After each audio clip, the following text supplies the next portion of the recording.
తోబట్టు అనేటటువంటి పనిలోనే ఈరోజు టీడీపీ పార్టీ ప్రవర్తిస్తూ ఉంది. ప్రతి ఒక్క కౌన్సిలర్కి దగ్గర 50 లక్షల దాకా డబ్బులు ఇచ్చి వాళ్ళని ప్రలోభపెట్టి కొంతమంది మా క్యాంపులో ఉన్న వాళ్ళని కూడా ఫోర్స్ఫుల్గా ఈరోజు పొద్దున వాళ్ళని లిఫ్ట్ చేయడం కూడా జరిగింది. మరి ఇది మంచి పద్ధతి కాదు.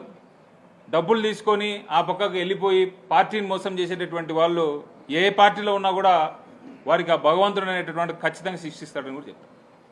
ఈ గురువారం రోజు కూడా ఇక్కడ ఇంత వీరోచితంగా పోరాడినటువంటి మన కౌన్సిలర్లందరినీ కూడా గౌరవ మాజీ ముఖ్యమంత్రి వర్యులు మన నాయకుడు జగన్మోహన్ రెడ్డి గారిని కల్పించేటటువంటి కార్యక్రమం కూడా మేము చేస్తూ ఉన్నాము. అలాగే రామకుప్పంలో జరిగినటువంటి ఎన్నికల్లో పార్టిసిపేట్ చేసిన ఎంపీటీసీలు, మన ఎంపీపీలు, జెడ్పీటీసీలు అందరితో కూడా గౌరవ మాజీ ముఖ్యమంత్రి గారు కలుస్తామని కూడా చెప్పారు. కాబట్టి నిజంగా కుప్పం నియోజకవర్గంలో ఏ రకమైనటువంటి దౌర్జన్యకాండ జరుగుతూ ఉంది అనేటటువంటి విషయం ఆయన దృష్టికి కూడా తీసుకొని వెళ్ళాలని మేము ప్రయత్నం చేస్తాం.